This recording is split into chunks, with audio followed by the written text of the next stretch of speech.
আসলে জাতিয়ে কি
আলহামদুলিল্লাহ সমস্ত প্রশংসা সেই মহান আল্লাহ রব্বুল আলামিনের দরবার।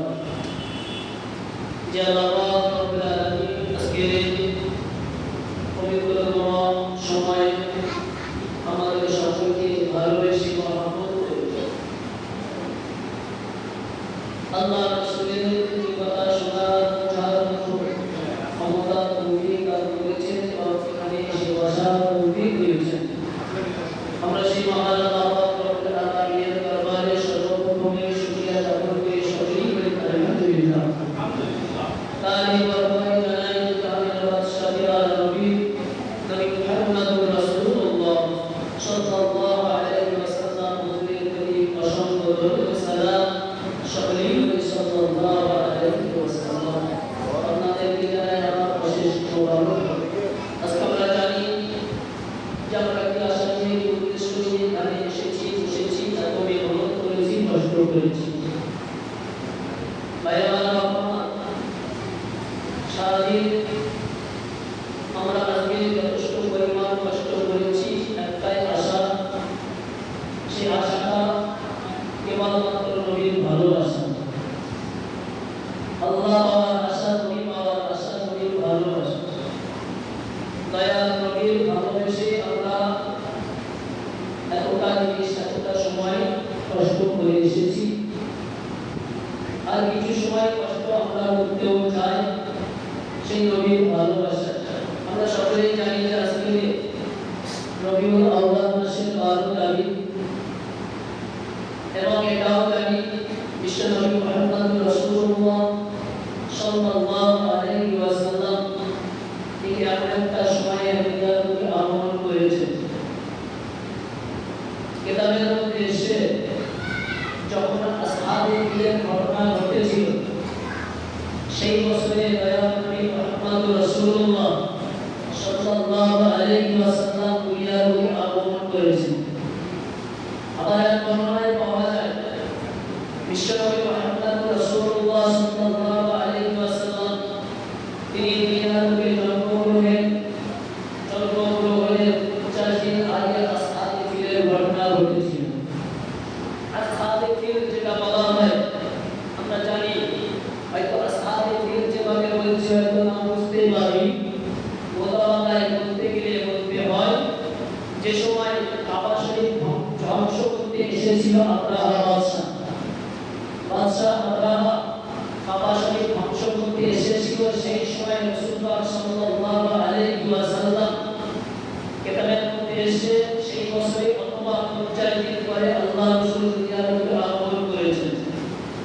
আবার এই যে কাবা ধ্বংসের জন্য আব্রাহা এসেছিলেন, এই ঘটনাটি আল্লাহর নবীর আগমনের জন্যই ঘটেছিল।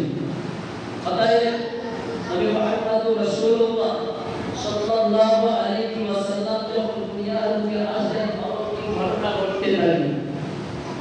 আল্লাহ রাসূল যেটা ঘুমের মধ্যে দেখেন, যেহেতু তখন নবুয়ত পাননি, ঘুমের মধ্যে যেটা দেখেন বাস্তবিক সেটা হয়ে যেত। নবুয়তের আগে আল্লাহ রাসূল স্বপ্নে যেটা দেখতেন বাস্তবিক সেটা হয়ে যেত। নবী পাক সাল্লাল্লাহু আলাইহি ওয়াসাল্লাম যে সময় জন্মগ্রহণ করেন, হযরত মাজার আমিনা রাদিয়াল্লাহু তাআলা বর্ণনা করেন আল্লাহ রাসূল নবী মুহাম্মদুর রাসূলুল্লাহ সাল্লাল্লাহু আলাইহি ওয়াসাল্লাম যখন আমি আমিনা আমার গর্ভে ছিল আমি জানতাম না। আমাদের আমিনা বলছেন যে আমার শিশুটা মুহাম্মদ আমার গর্ভে আছে, খবর আমি রাখি না।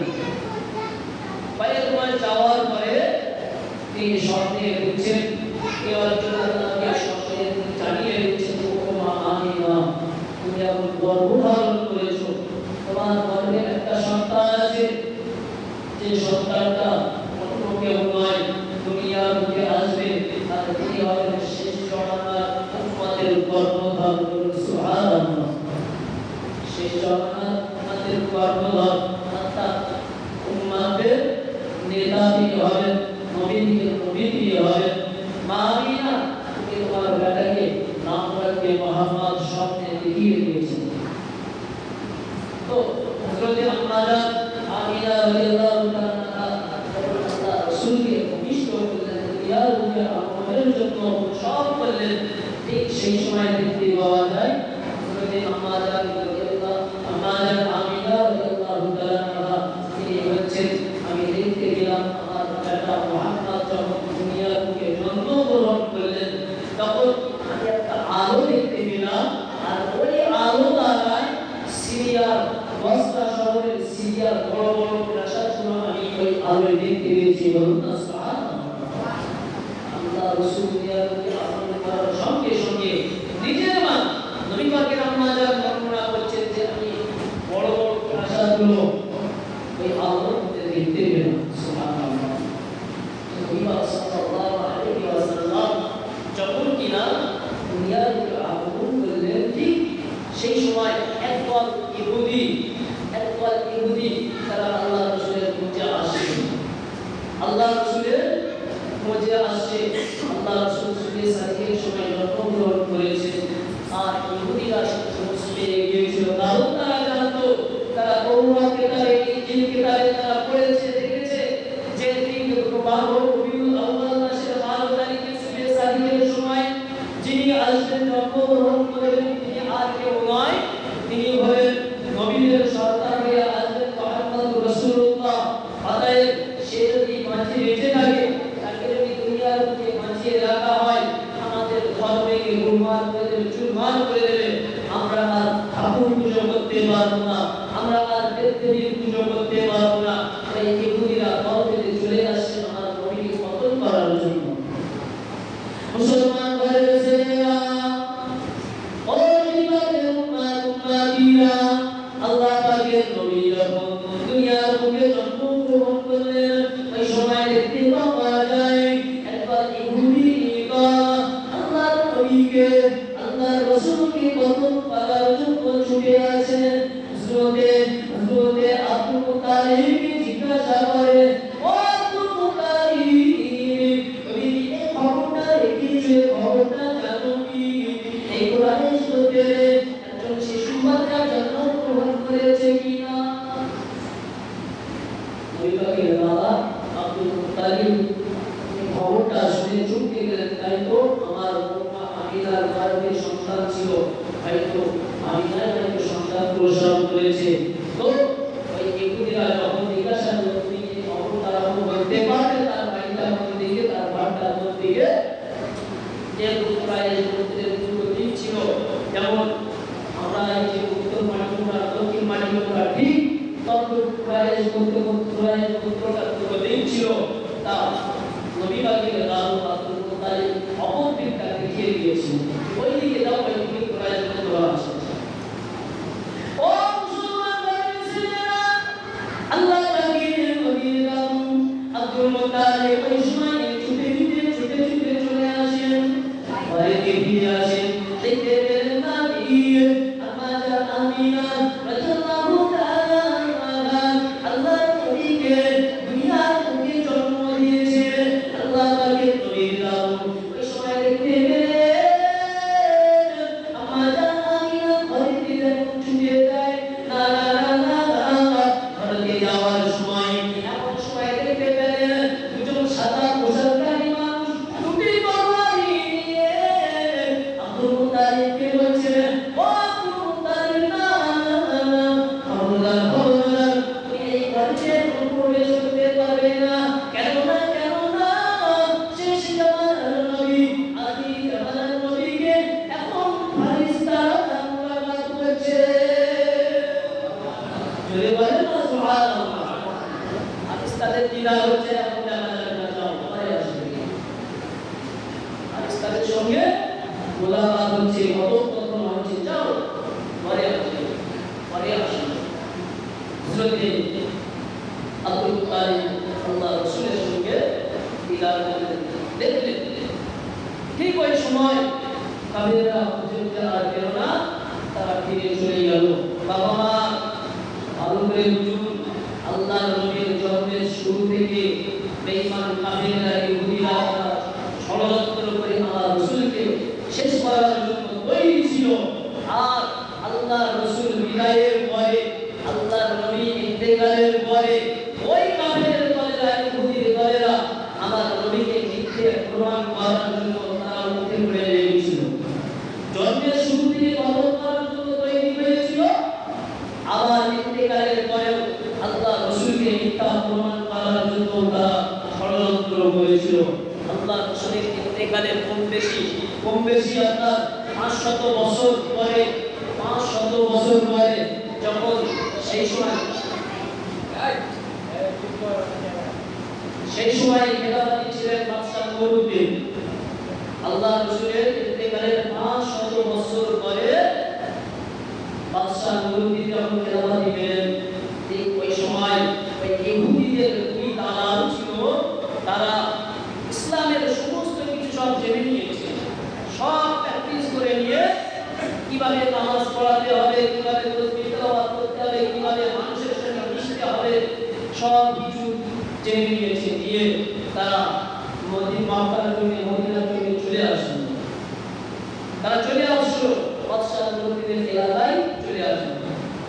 এসে দিন সেজে গিয়েছে, বড় বড় জামা পরে, নামাজ কালাম পরে, ঘরে দিয়ে বসে বসে দিনের বেলা আল্লাহকে ইবাদত করে এবং রোজা রাখে, রাত্রিকে ইবাদত করে, রোজা রাখে দিনের বেলা। তারা এসে সর্বপ্রথমে মানুষের মন জয় করে নিয়েছে। সেই সময় খরা দেখা দিয়েছিল, গ্রামে এসে সেই সময় খরা দেখা দিয়েছিল। আর যখন গ্রামে খরা দেখা দিয়েছে, কে একজন মানুষ যে খেতে দেয়, তাহলে সে ভালো না, নিঃসন্দেহে ভালো করতে হয়। ঠিক সেই ইহুদি দালালেরা এসে মানুষদেরকে কিনে নিয়েছে, তাদেরকে পয়সা দিয়েছে, অর্থ দিয়েছে, যাও তোমাদের খরা দেখা দিয়েছে, তোমরা খেতে পারবে, খরচ করবা সব। এমন সময় দেখতে পেলেন বাদশাহ নূরউদ্দিন স্বপ্নে আল্লাহ রাসূল, ও বাদশাহ নূরউদ্দিন, আমি নবী মুহাম্মদ রাসূলুল্লাহ সাল্লাল্লাহু আলাইহি ওয়াসাল্লাম তোমাকে জানিয়ে দিলাম বাদশাহ নূরউদ্দিন, তুমি যখন শয়তান আমাকে ধ্বংস করতে আসে, ও বাদশাহ নূরউদ্দিন, তুমি একটু খোঁজ নিয়ে দেখো, আমি নবী মুহাম্মদ রাসূলুল্লাহ সাল্লাল্লাহু আলাইহি ওয়াসাল্লাম আমাকে তারা ক্ষতি করতে আসে, আমার লাশ তারা চুরি করতে আসে, আমার লাশ চুরি করতে আসে। বাদশাহ নূরউদ্দিন তল্লাশি করে বুঝলাম, কিন্তু বাদশাহ একটু খোঁজ খবর নাও। তো আল্লাহ রাসূল স্বপ্নে দেখাচ্ছে এবং স্বপ্নে ছবি দেখিয়ে দিয়েছে সেই দুটো মানুষের, সেই দুজনের স্বপ্নে ছবি দেখিয়ে দিয়েছে। কিন্তু খুঁজে তো পাওয়া কঠিন, একটা রাজ্যের মধ্যে দুটো মানুষকে খুঁজে পাওয়া কঠিন। তাও কি আল্লাহ রাসূল স্বপ্নে দেখিয়েছে, স্বপ্নে দেখা মানুষ খুঁজে পাওয়া বড় কঠিন হয়ে যায়। ও মুসলমান বলেছে আল্লাহ নবী দুনিয়ার বাদশা একদিন নয়, দুদিন নয়, তিন দিন করে বাদশাহ নূরউদ্দিনকে একদিন করে স্বপ্নে দেখায়, আর স্বপ্নে ওই দুইজনের ছবি দেখিয়ে দেয়। বাদশাহ নূরউদ্দিন কত চিন্তিত হয়ে পড়লেন। ওই সময় বাদশাহ নূরউদ্দিন তামাম এলাকার মানুষকে দাওয়াত দিয়ে দিল, আই আমার এলাকার মানুষেরা, আই আমার কওমের মানুষেরা, অমুক দিনে তোমাদের দাওয়াত দেব। আমি বাদশাহ নূরউদ্দিন তোমাদেরকে দাওয়াত দিলাম, খাওয়াবে, তোমাদের দাওয়াত দিলাম, দুপুর বেলা। সমস্ত এলাকার মানুষ এসেছে, বাদশাহ নূরউদ্দিন ঘুরে ঘুরে গেছে, সেই দুটো মানুষ আছে কিনা। বাদশাহ নূরউদ্দিন হুজুর সেই সময় ঘুরে ঘুরে দেখছে, সেই দুটো মানুষ, যে দুটো মানুষকে আল্লাহ রাসূল স্বপ্নে দেখিয়েছিল, ওই দুটো মানুষকে খুঁজে বেড়াচ্ছে। কিন্তু না, হাজার হাজার মানুষের মধ্যে সেই দুটো মানুষকে খুঁজে পেল না। রাজ্যে পুরোহিতদের বলছে, ওমার পুরোহিতরা সব মানুষই এসে খোঁজ নিচ্ছে, সব মানুষকে এসছে বাবা। তারা বলছে হুজুর না, সব মানুষ আসেনি, সবাই এসে কিন্তু দুটো মানুষ আসেনি, তারা বড় আল্লাহর ওলি মানুষ। মানুষ তো জেনে গিয়েছে তারা বড় আল্লাহর ওলি মানুষ। তারা দিনের বেলা রোজা রাখে, রাত্রে আল্লাহর ইবাদত করে, কাউরে বাড়ি খায় না, খাওয়া করে, কাউরে বাড়ি খায় না, খাওয়া করে। বাদশাহ নূরউদ্দিন বলছে, বাবা চলো আমি যাবো, তাদেরকে একটু দেখবো, তাদেরকে আমি দেখবো, চলো তাদের ঘরে চলো। গিয়ে দেখলো একটা ছোট্ট ঝুড়িঘর, দুইজন মানুষ আছে, তারা পাটিতে বসে দোষ দিয়ে দিচ্ছে।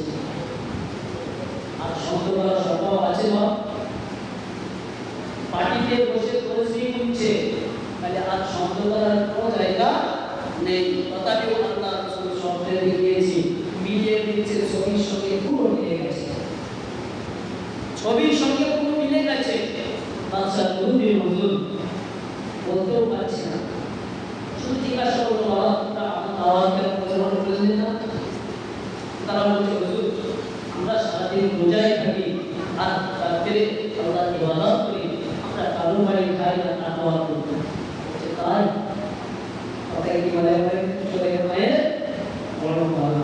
বাদশা নবী হুজুরের সম্পর্কে বলছে যে আমরা সারাদিন রোজায় থাকি আর রাত্রে আল্লাহর ইবাদত করি, কারো বাড়ি খাই না তাকওয়া করি।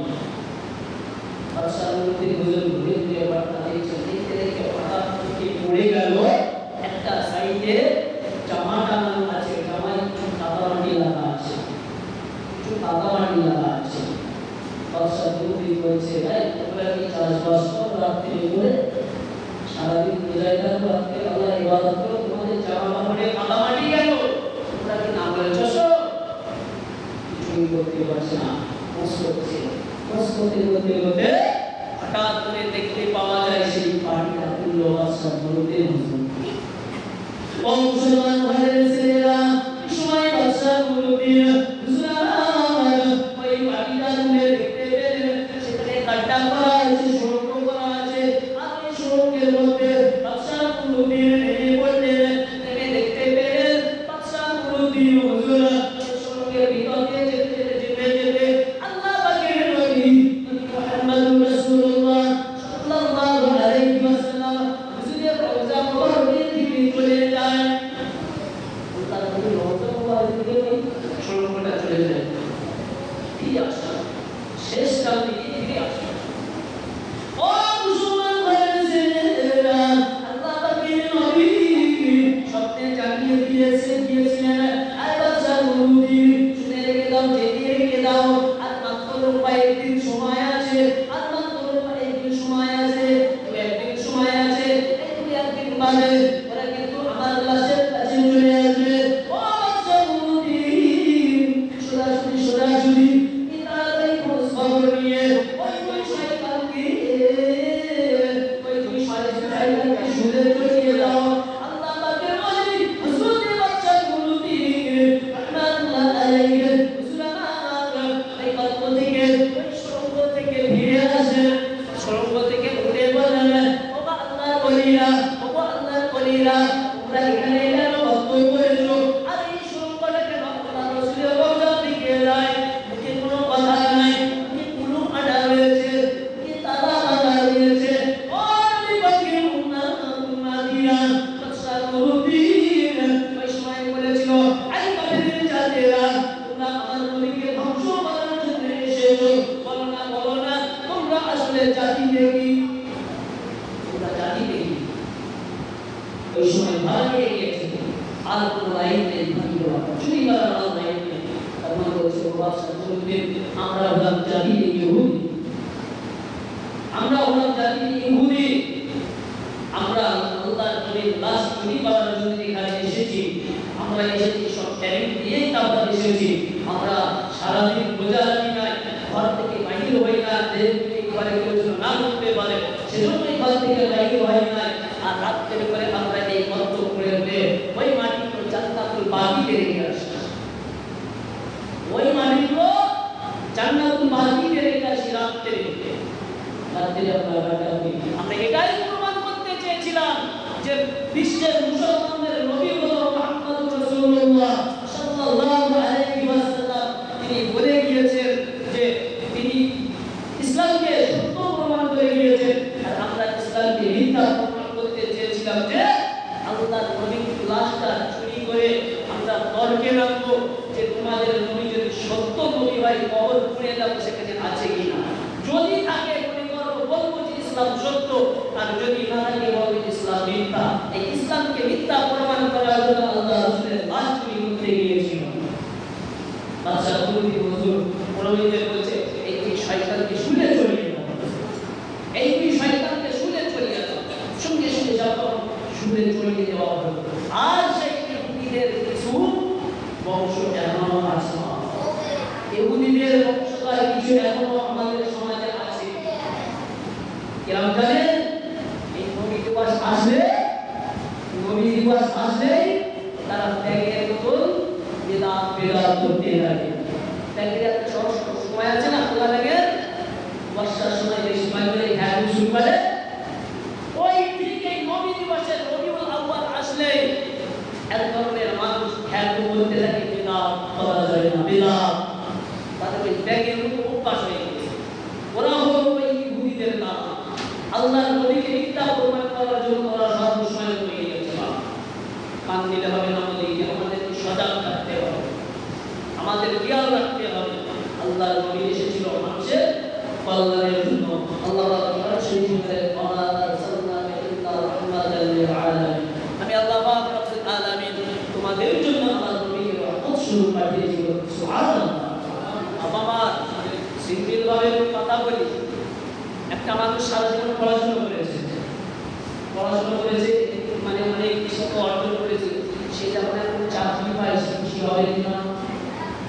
চাকরি পেয়েছে খুশি হয়েছে, বাপ সন্তান জন্ম দিয়েছে খুশি হয়েছে, আবার মা হাসপাতালে ডাক শুনতে হবে খুশি হয়েছে, আমরা নবী পেয়েছি খুশি হয়েছি। আর কিছু চুলপনা আছে তারা খুশি নয়, শয়তান খুশি নয়। এমনি শয়তান নবী আসতে খুশি হয়, এমনি শয়তান খুশি নয়। তাই কিছু মানুষ নবী দিবস করতেও খুশি হয়, নবী এসেছে তাদের খুশি। আমাদের সেসব দিকে কান দিলে হবে না, কোন হুজুর কি বলেছে সে দেখতে হবে না, আমাদের দেখতে হবে ফুরফুরা শরীফের মুজাদ্দিদ জামান দাদা হুজুর পীর কেবলা রাহমাতুল্লাহ আলাইহি তিনি কিভাবে আমাদের রাস্তা দেখিয়ে দিয়েছেন, কোন রাস্তায় গেলে জান্নাত পাওয়া যাবে, কোন রাস্তায় গেলে আল্লাহ পাওয়া যাবে, কোন রাস্তায় গেলে নবী পাওয়া যাবে, সে রাস্তা আমাদের দেখিয়ে দিয়ে গিয়েছে। অতএব অন্য কোনো পথভ্রষ্টদের রাস্তা আমরা ধরতে চাই না, অন্য কোনো পথভ্রষ্টদের রাস্তা আমরা ধরতে চাই না। বাবা যে কথা বলেছিলাম, নবী পাক সাল্লাল্লাহু আলাইহি ওয়াসাল্লাম দুনিয়াতে আগমন করলে আমাদের আমিনা রাদিয়াল্লাহু তাআলা তিনি বলছেন যে আল্লাহর নবীর থেকে একটা আলো বাড়িতে, সেই আলো থেকে আমি বর্ষা সময়ে মানে বড় বড় প্রাসাদগুলো দেখতে পাচ্ছি, সিরিয়া বড় বড় প্রাসাদগুলো আমি আমিনা সব দেখতে পাচ্ছি। মুসলমান মানুষেরা আল্লাহ পাকের নবী মুহাম্মদুর রাসূলুল্লাহ সাল্লাল্লাহু আলাইহি ওয়াসাল্লাম মুসলমান জন্মগ্রহণ করলেন। জন্মগ্রহণের পরে আম্মা জান আমিনার দুধ কিছু পান করলেন, কিছু দুধ পান করার পরে আবু লাহাবের দাসী সুয়াইবা তারা দুধ কিছু পান করলেন। ও মুসলমান মানুষেরা সেই সময় দেখতে পাওয়া যায় একজনের বাচ্চাকে দুধ পান করিয়ে লালন পালন করে দিয়ে কিছু ভাত খাওয়ানো যায়, এই নিয়মটা তাদের মধ্যে ছিল। ও মুসলমান মানুষেরা আল্লাহ পাকের নবী মুহাম্মদুর রাসূলুল্লাহ সাল্লাল্লাহু আলাইহি ওয়াসাল্লাম মুসলমান হযরত সুয়াইবা রাদিয়াল্লাহু তাআলা দুধ পান করেন। কিন্তু না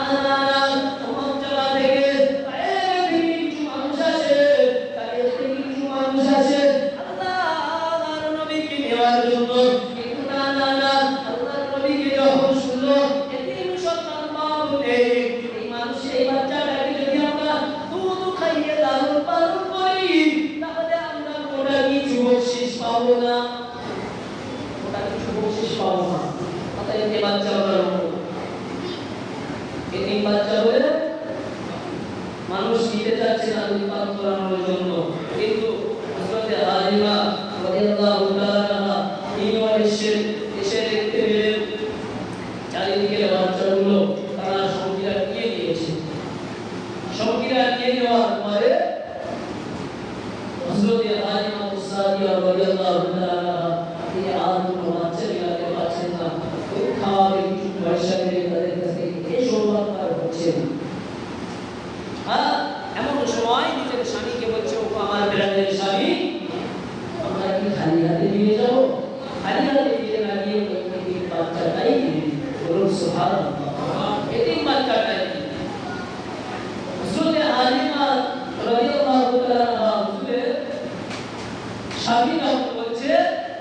যে ঠিক আছে তুমি ওই এই বাচ্চাটাই নিয়ে নাও।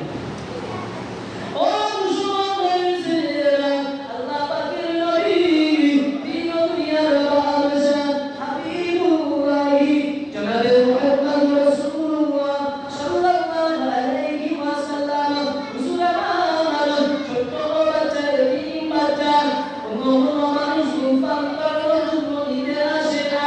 হযরত হালিমা রাদিয়াল্লাহু তাআলা আনহা তিনি তার শরীরে অনুমতি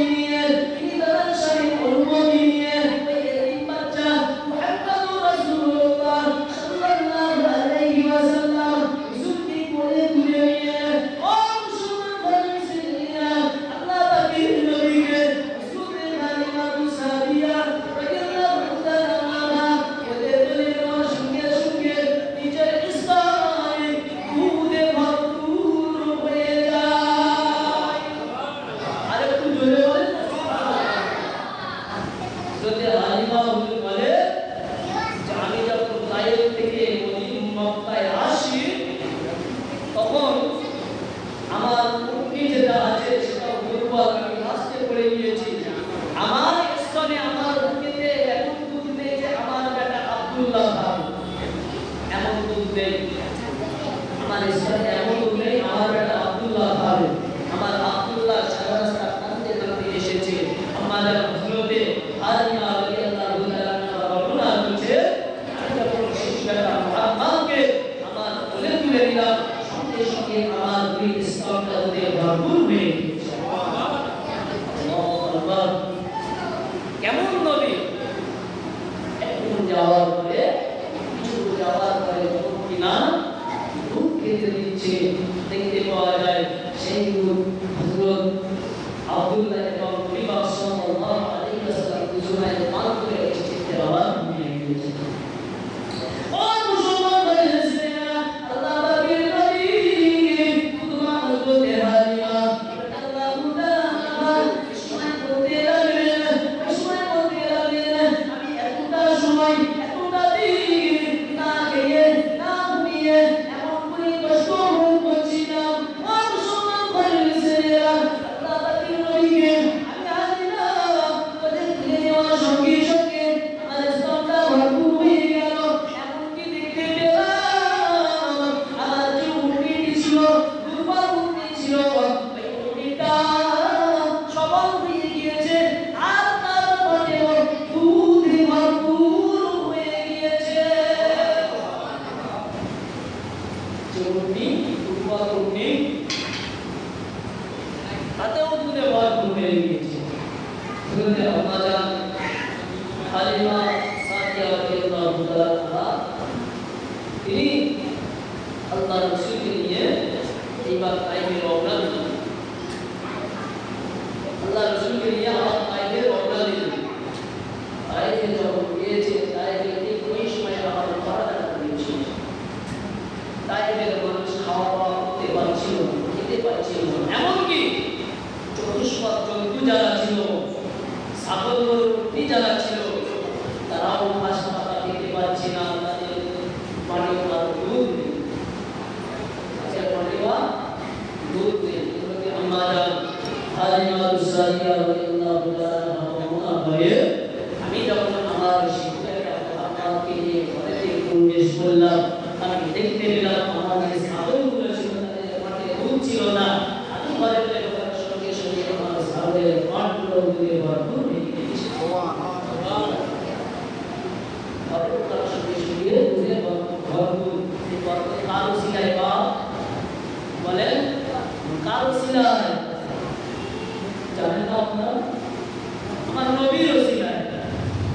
আরে যে নবীকে কোলে তুলে নিয়ে একটু দুধ খাইয়েছে তার বরকতে তার বদৌলতে যদি আমার আল্লাহ পাক রব্বুল আলামিন আমাদের হালিমার স্তনে দুধ ভর্তি করে দেয়, উটনির স্তনে দুধ ভর্তি করে দেয় এবং বকরির স্তনে দুধ ভর্তি করে দেয়, এটা কেবল আমার নবীর ওসিলা। সেই নবীকে ভালোবেসে খেয়াল করে একটু দোয়া সৎসঙ্গ করি, বেদাত হয়ে যায় না? বড় বেদাত। এই সুলতানি কোথায় যাবে? যেগুলো খাইতে বলে সুলতানিতেও বলে না, এরা যেগুলো খাওয়া যাবে না তবে সুলতান বেদাতের পার্শ্ব হয়ে গেছে। যাই বাবু হযরত হালিমা বিন রাদিয়াল্লাহু তাআলা আল্লাহর নবীকে নিয়ে খুব শান্তিতে জীবন যাপন করে, কিন্তু ওরা অন্যদের খাওয়া হয় না, অন্য মানুষের ভেড়া ছাগল এদের খাওয়া হয় না। তারা শুধু বলে যাই হালিমা যেখানে তার ছাগলগুলো বাঁধে সেখানে তোমরা বাঁধতে পারো না, আমার ছাগলটাও সেখান থেকে ঘাস খেয়ে আসো। হালিমা ছাগলের দুধ হয়, আমার ছাগলের দুধ হয় না, তুমি সেখানে যেতে আসতে পারো না, আমাদেরকে বলো। কিন্তু আল্লাহ তো বরকত দিচ্ছে আমার নবীর ওসিলায় হালিমা হুজুরকে, আর ওখানে কোনো কালেমা হাঁটে কোনো কালেমা হাঁটে না। ও মুসলমান ঘরের ছেলেরা, এমন করে বলে আম্মা জান হযরত হালিমা মুসাবিয়া রাদিয়াল্লাহু তাআলা এমন সব বরকত পেতে লাগলেন, বরকত পেতে লাগলেন। কিন্তু না এমন করে 20 বছর পার হয়ে যায়, 20 বছর পরে আবার চার বাচ্চা তাকে দিয়ে আসতে হবে, চার বাচ্চা তাকে দিয়ে আসতে হবে। এমন সময় হযরত হালিমা মুসাবিয়া রাদিয়াল্লাহু তাআলা চিন্তা করতে লাগলেন কেমন করে আমার বাচ্চা আমার নবী মুহাম্মদকে তার মায়ের কোলে ফিরিয়ে দেব। এত বরকত আল্লাহ পাক দিচ্ছেন, কি করে তাকে আমি ফিরিয়ে দিতে পারি? ও মুসলমান ভাইরা, আল্লাহ পাকের নবী যখন 20 বছর পেরিয়ে যায়, হযরত হালিমা রাদিয়াল্লাহু তাআলা তিনি চলে গেলেন আম্মা জান আমিনার কাছে। ও মা আমিনা, এই নাও তোমার বাচ্চাকে তুমি নাও, 2 বছর লালন পালন করে দিয়েছি, 2 বছর দুধ পান করিয়ে দিয়েছি, এবার তোমার বাচ্চাটা তোমার কোলে ফিরিয়ে দিয়ে গেলাম। ও মুসলমান ঘরের ছেলেরা, কিন্তু না আম্মা জান হযরত হালিমা রাদিয়াল্লাহু তাআলা হুজুরের মনটা বড্ড খারাপ, আল্লাহর নবীকে ছেড়ে আসতে পারেন না। এমন কষ্ট, এমন দুঃখে যন্ত্রণা নিয়ে তিনি আল্লাহর নবীর আমা আমিনার কাছে পৌঁছে গেলেন। বুকে বড় কষ্ট, মা আমিনার কাছে গিয়েছে, আমিনা বলেছে আমার বাচ্চা তোমার কাছে নিয়ে গিয়েছি, বাবু আমাদেরকে বিদায় দাও, আমাদেরকে বিদায় দাও। তবে আমাদের কিন্তু মন চাচ্ছে না, তোমার বাচ্চাকে তোমার করে ফিরিয়ে বসে মনটা চাচ্ছে না। কিন্তু আমাদের আমিনা রাদিয়াল্লাহু তাআলা তিনি বলছেন হালিমা এখন মক্কার জমিনে পড়ালেখা হয়েছে, মক্কার জমিনে কঠিন সময় এসে গিয়েছে, তাদের তুমি যদি নিয়ে যেতে যাও আরো কিছুদিন থেকে বলুন সুবহানাল্লাহ। আল্লাহ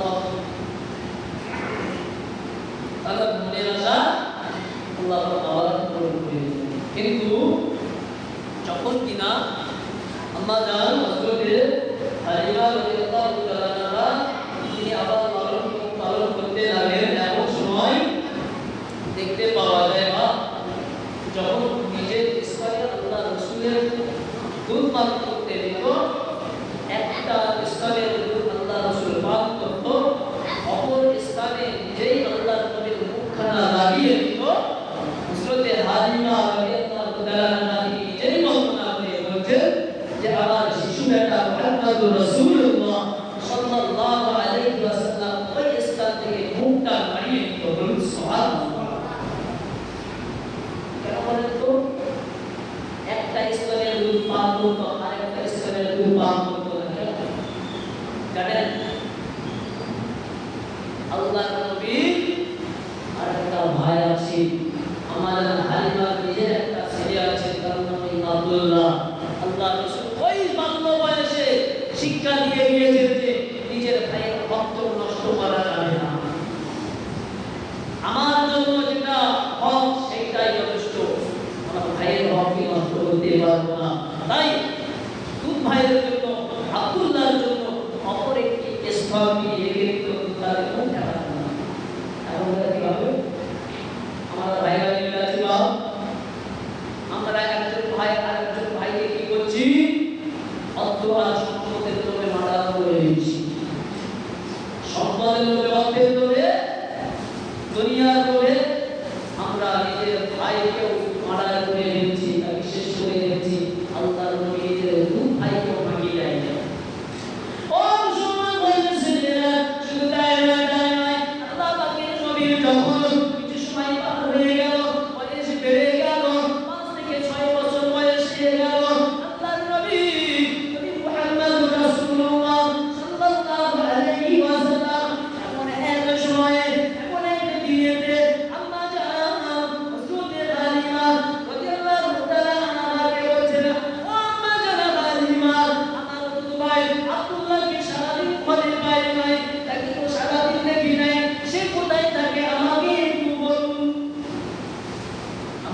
বলুন হযরত হালিমা হুজুর বলছে বাবা মুহাম্মদ তোমার উপায় সারাদিন মাঠে ছাগল চড়ায় সারাদিন মাঠে ছাগল চড়ায় আল্লাহর নবী বলছে মা আমার ভাই ছাগল চড়াবে তার সঙ্গে তো আমাকেও পাঠিয়ে দিতে পারো আমি নবী মুহাম্মদ আমাকেও তো পাঠিয়ে দিতে পারো আমার দুই ভাই আব্দুল্লাহ সে সারাদিন কষ্ট করে ছাগল চড়াবে আর আমি মুহাম্মদ বাড়িতে বসে থাকবো এটা তো সম্ভব নয় আমার এক ভাই কষ্ট করবে আর আমি আরেক ভাই হয়ে কি করে বাড়িতে বসে থাকি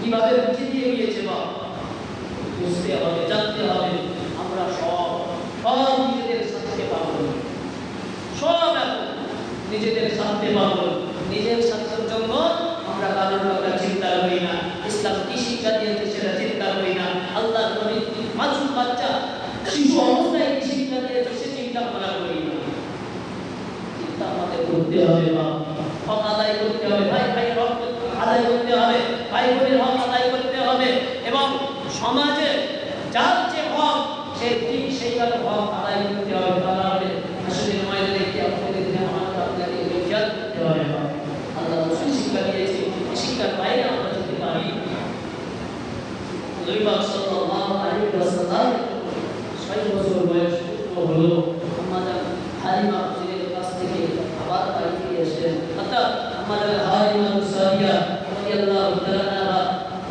আমাদের আমিনা হুজুরের কাছে আল্লাহর নবীকে দিয়ে গেলেন এক সময় আল্লাহর নবী খেলা করছেন খেলা করতে বাচ্চাদের সঙ্গে খেলা করতে দেখতে গেলে সময় হয়ে গেছে সন্ধ্যার সময় সমস্ত বাচ্চারা তাদের বাপেদের তুলে উঠে যাচ্ছে বাপেরা এসে তুলে তুলে নিয়ে ধর্মায় ছাড়তে ছাড়তে ঘরে নিয়ে আরে আমার দেখি নবীকে কেউ করে তুলে দিচ্ছে না আমার নবী চিন্তা এই মানুষগুলোকে এই বাচ্চারা বাপ বলছে আব্বা আব্বা বলে ডাকছে আমি তো আব্বা বলে কাউকে আমি দেখিনি আমার কি আব্বা না আমি তো আব্বা বলে কাউকে জানি মায়ের কাছে চলে এসেছি মা আম্মা জান বাচ্চারা আজকে তাদের আব্বার কোলে কোলে চলে গেল খেলতে খেলতে তাদের আব্বারা তাদের পায়ে ধুলো বালিগুলো ঝাঁকিয়ে দিয়ে ছেড়ে দিয়ে তাদের কোলে কোলে নিয়ে চলে গেল আমি মুহাম্মদ আমার কি আব্বা নাই আমার কি আব্বার কোলে সব নাই আমার আব্বা তো কোলে একবার এসে আমার কোলে তুলে নেননি ও আল্লাহ পাকের নবী আমানা হযরত আমিনা রাদিয়াল্লাহু তাআলা ওই সময় বলতে লাগলেন ও আমার বেটা মুহাম্মদ তুমি চিন্তা করো না তোমার আব্বা যান সিরিয়ায় ব্যবসায় গিয়েছে তোমার আব্বা যান সিরিয়ায় ব্যবসা করতে গিয়েছে কিন্তু না আম্মা যান আমিনা রাদিয়াল্লাহু তাআলা মনে বড় কষ্ট পায় কেমন করে আমার শিশু বেটা মুহাম্মদুর রাসূলুল্লাহ সাল্লাল্লাহু আলাইহি ওয়াসাল্লামকে বলবো বাবা বেটা ও মুহাম্মদ তোমার আব্বা জান আর দুনিয়ার বুকে নাই তোমার আব্বা জান তোমাকে এদিন করে চলে গিয়েছে এমন কথা কিভাবে বলবো এমনি করে আবার একটা দিন আল্লাহর নবী মুহাম্মদুর রাসূলুল্লাহ সাল্লাল্লাহু আলাইহি ওয়াসাল্লাম আম্মা জান আমিনাকে বলতে লাগলেন ও আম্মা জান আমিনা আপনি বলুন না আমার আব্বা জান কোথায় গিয়েছে আমার আব্বা জান আমাকে কোনোদিন এই পর্যন্ত বলে দেননি আমি তো আমার আব্বা জানের বলে উঠতে চাই ও মা আমিনা বলুন না আমার আব্বা জান ঘরে ফিরবে আব্বা জান ঘরে ফিরবে আমি আমার আব্বা জানের বলে দেবো আল্লাহ নবী আব্বা জান ঝরঝর করে কাঁদছে আর বলছে বাবা মুহাম্মদ চলো তোমার আব্বার কাছে নিয়ে যাও তোমার আব্বার কাছে নিয়ে যাও আল্লাহর নবী আম্মা জান আমিনা হুজুরের সঙ্গে নিজের আব্বাদের কাছে যাবে এবং দাদার কাছ থেকে অর্থাৎ আম্মা জান আমিনা রাদিয়াল্লাহু তাআলা তিনি তার শ্বশুরের কাছ থেকে আব্দুল মুতালিব হুজুরের কাছ থেকে অনুমতি নিয়ে বাবা আব্বার দেশে মদিনায় বাপের বাড়ি আল্লাহর নবীকে নিয়ে গেলেন নানুর বাড়ি থেকে আল্লাহর নবী আমার বাবাকে দেখতে পারলাম আব্বাকে দেখতে পারলাম সেখানেও বাইনা ধরেছে মা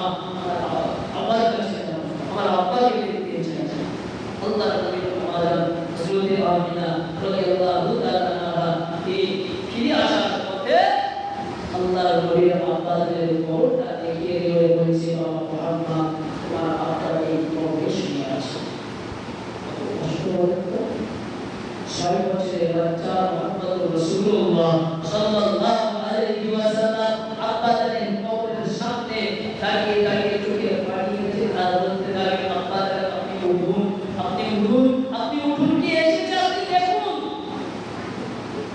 এসেছে আপনি দেখুন আপনার সন্তান আপনার সঙ্গে সাক্ষাৎ করতে এসেছে আব্বা জান আপনি খবর নিয়ে গেলেন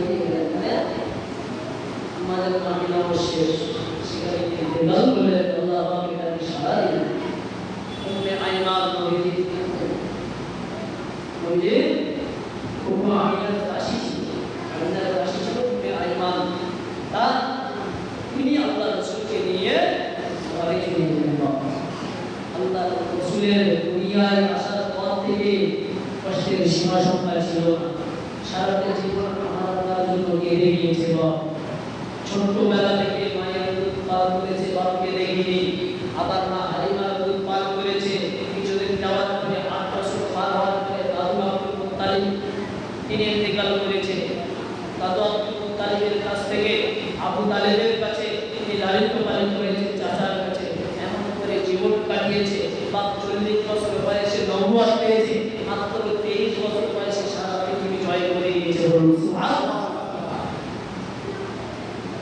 40 বছর বয়সে নবুয়ত পেয়েছে নবুয়তের আগে নবী না নবুয়তের আগে নবী ও নবুয়তের কত পারবে আল্লাহ নবী আল্লাহ রব্বুল আলামিন নবী করি পাঠিয়েছে তবে নবুয়ত পেয়েছে 40 বছর বয়সে আর 40 বছর পর থেকে ইসলামের দাওয়াত দিয়েছে 23 বছর পর ইসলামের দাওয়াত দিয়েছে আর এই 23 বছরে পৃথিবী পুরো চিয়ে আল্লাহ মাসুম বাচ্চাকে মানে জন্ম শুরু থেকে শেষ পর্যন্ত কষ্ট আর কষ্ট ভোগ করে গিয়েছে আর শেষ হয়েছে উম্মতের জন্য কেঁদে গিয়েছে আমার আল্লাহ কিভাবে জান্নাতে যাবে জাহান্নাম থেকে বাঁচবে সেই রাস্তা দেখিয়ে গিয়েছে সে চিন্তা করে গিয়েছে আমরা একটা বারের জন্য চিন্তা করিনি আমার নবী আমার জন্য কেঁদেছে আমার নবী আমার জন্য চেয়েছে আমার নবী আমার জন্য আল্লাহর কাছে চাইবে এই চিন্তা করিনি কি বলে জানেন ওই চুলকুটিরা যারা বেলাল করে কেন বলে তারা আবার বলে নবী বিচারের পাল্লায় দিতে চেয়ে খেয়াল করে তাকাবে নবী বিচারের পাল্লার দিকে চেয়ে থাকতে খেয়াল করে দেখবে আমার নজরের পাল্লাটা কমাই না বেশি হয় এই সমস্ত কথা সহ্য করা যায় না সহ্য করা যায় শেষ মানে সমস্ত নবী আলাইহিস সালামের নেতা যিনি আদম আলাইহিস সালাম থেকে নিয়ে যত নবী আলাইহিস সালাম এসেছে প্রত্যেকের উম্মত আছে আর প্রত্যেক উম্মতেরা তাদের নবীর কাছে যাবে হাসরের ময়দানে যে আমাদের জন্য একটু আল্লাহর কাছে সুপারিশ করুন আমরা আর জাহান্নামের আযাব সহ্য করতে পারছি না কষ্ট হচ্ছে আদম আলাইহিস সালাম থেকে শুরু করে সমস্ত নবী আলাইহিস সালাম চিন্তায় চিন্তিত থাকবে শুধু নিজের জন্য আর আমার আপনার নবী দুনিয়ার বাদশা নবী মুহাম্মদুর রাসূলুল্লাহ সাল্লাল্লাহু আলাইহি ওয়াসাল্লাম তিনি চিন্তিত থাকবেন তার উম্মতের জন্য সমস্ত নবী আলাইহিস সালাম তাদের উম্মতকে আমার আপনার নবীর কাছে পাঠিয়ে দেবে সুপারিশ করার জন্য আর এই আরবিরা এক কথায় বলে নবী বিচারের পাল্লার দিকে তাকে খেয়াল করে তাকাবে খেয়াল করে দেখবে যে আমার নজরের পাল্লাটা আমার বিচারের পাল্লাটা হালকা হয় না ভারী হয় আমি জান্নাত যাব না জাহান্নামে যাব এই চিন্তা করে আউযুবিল্লাহ আমার কেন চিন্তা করে তার নবী যে কিছু চেয়েছে জীবনে পুরোটা জীবনটাই নিজের উম্মতের জন্য চেয়েছে নিজের জন্য কিছুই চাইতে পারে এই সমস্ত কথা যারা বলে তাদের ঈমান টিকিয়ে রাখা কষ্টকর কিন্তু ঈমান টিকিয়ে রাখা কষ্টকর তাদের কথা একদম কাম দেবে না নিজেদের অন্তরকে একটু প্রশ্ন করে দেখবেন যে সত্যিই আমার নবী এইভাবে থাকবে আসলে ময়দানে যাবে আল্লাহ করে খবরদার তাদের থেকে আমাদের বিরত থাকতে হবে তাদের থেকে আমাদের দূরে থাকতে হবে চেষ্টা করতে হবে বা নবীকে